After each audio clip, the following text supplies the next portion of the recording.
yang jaga kebersihan and stay at home. Baik, hari ini ada pelajaran fisika kembali di kelas 10. Materi hari ini mengenai suhu dan kalor. Tapi sebelum kita masuk ke dalam pembahasan materi, jangan lupa like, comment, share, dan subscribe. Dan jangan lupa nyalakan tombol loncengnya agar kamu bisa selalu mengikuti perkembangan pembelajaran video dari saya. Nah, jadi apa itu suhu dan kalor ya? Namun hari ini saya akan membahas materi mengenai suhu terlebih dahulu.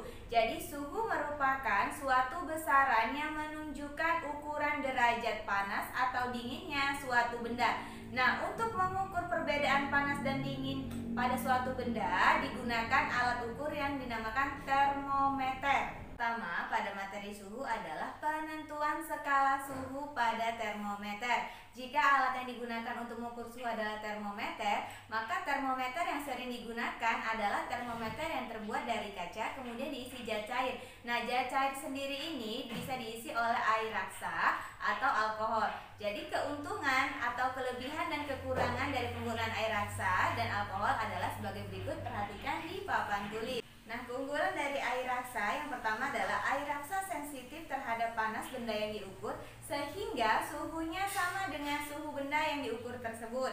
Untuk yang kedua yaitu dapat dipakai untuk mengukur suhu benda yang rendah sampai dengan yang tinggi. Karena air raksa mempunyai titik beku min 39 derajat dan titik didihnya 357 derajat Celcius. Yang ketiga, tidak dapat membasahi dinding tabung sehingga pengukurannya dapat lebih teliti. Kemudian yang keempat, pemuaian dari air raksa teratur.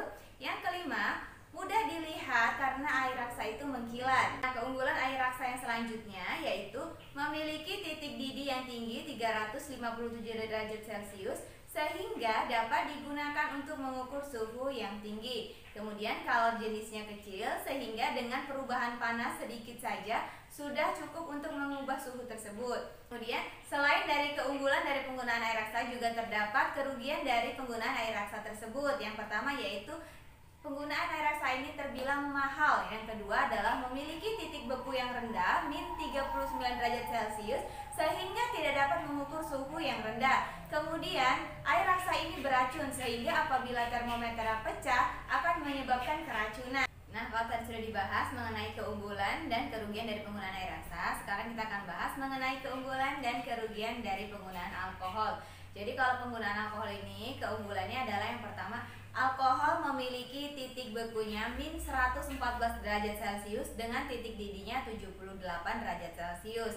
Kemudian harganya lebih murah daripada penggunaan pada air raksa dan pemuaiannya juga teratur. Kemudian titik bekunya alkohol sangat rendah min 115 derajat Celcius sehingga termometer dapat digunakan pada suhu yang sangat rendah. Kemudian kerugian dari penggunaan alkohol adalah yang pertama membasahi dinding, kemudian titik didih alkohol sangat rendah sehingga pemakaiannya terbatas.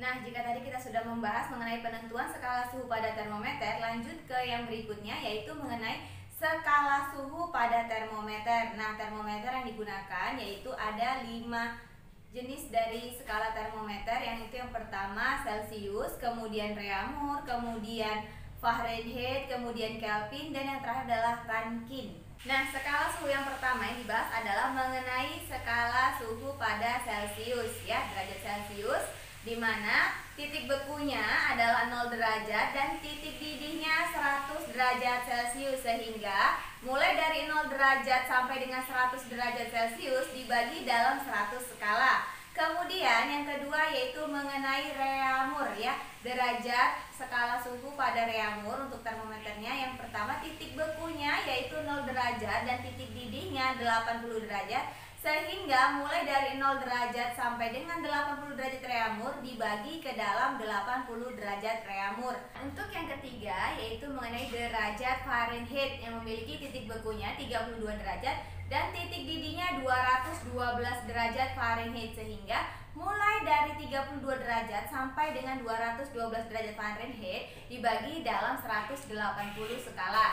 Nah, yang keempat yaitu mengenai derajat Kelvin, memiliki titik bekunya 273 derajat Kelvin dan titik didihnya. Untuk yang keempat mengenai derajat Kelvin yaitu memiliki titik bekunya 273 derajat Kelvin dan titik didihnya 373 derajat Kelvin, sehingga mulai dari 273 derajat sampai dengan 373 derajat Kelvin dibagi ke dalam 100 skala yang terakhir adalah derajat Rankine. Memiliki titik bekunya 492 derajat Rankine sampai dengan titik didihnya adalah 671 derajat Rankine, sehingga mulai dari 492 derajat sampai dengan 671 derajat Rankine dibagi ke dalam 180 skala. Untuk lebih pahamnya, kita akan langsung masuk ke dalam pembahasan contoh soal. Nah, perbandingan skala untuk derajat Celcius, Reamus, Fahrenheit, Kelvin, dan Rankine sebagai berikut. Nah, tadi kita bandingkan dalam pembagi skalanya, maka perbandingannya adalah 100 banding 80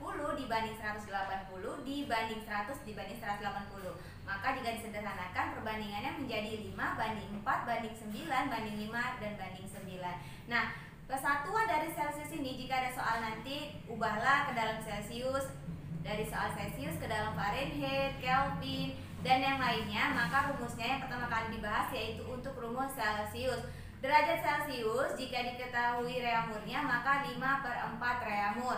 Kemudian derajat Celcius sama dengan 5/9 dikali F dikurang 32 derajat Fahrenheit. Derajat Celcius sama dengan 5/9 dikali Rankine dikurang 490 derajat. Kemudian yang terakhir derajat Celcius sama dengan K dikurang 273 derajat. Nah, kemudian yang kedua yang dibahas untuk derajat reamur ya. Jadi reamur ini bisa diubah jika soalnya ada yang diketahui untuk ditanya Celcius, Kelvin, Fahrenheit, maka rumusnya adalah derajat reamur sama dengan 4/5 derajat Celcius. Derajat reamur sama dengan 4/9 dikali F dikurang 32 derajat. Derajat reamur sama dengan 4/9 dikali K dikurang 273 derajat. Kemudian derajat reamur sama dengan 4/5 dikali K dikurang 273 derajat.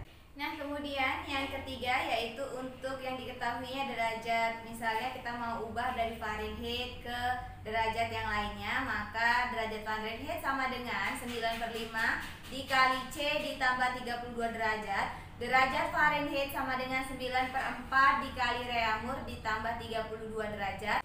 Kemudian derajat Fahrenheit sama dengan Rankine dikurang 460 derajat. Derajat reamur sama dengan 9/5 dikali reamur dikurang 32 derajat ditambah 273 derajat. Dan yang selanjutnya adalah derajat Kelvin sama dengan derajat Celcius ditambah 273 derajat. Derajat Kelvin sama dengan 5/4 dikali reamur ditambah 273. Derajat Kelvin sama dengan 5/9 dikali Fahrenheit dikurang 273 derajat ditambah 32 derajat. Kemudian derajat Kelvin sama dengan 5/9 dikali Rankine.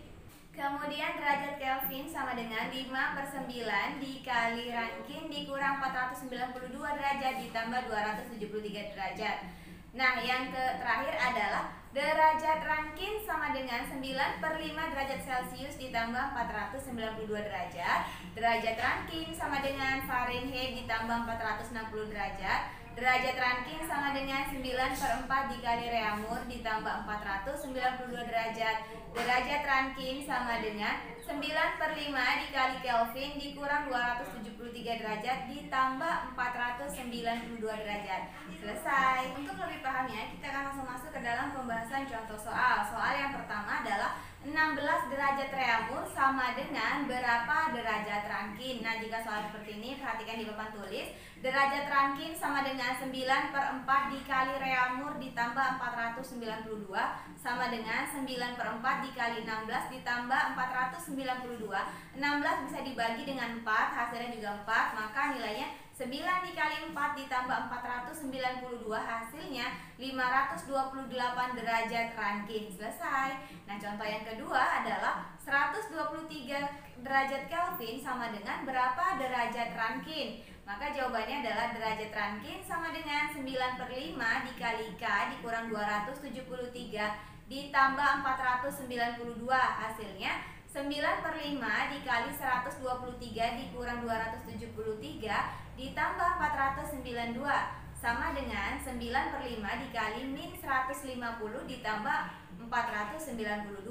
Hasilnya menjadi min 270 ditambah 492, maka nilainya 222 derajat rangkit. Selesai.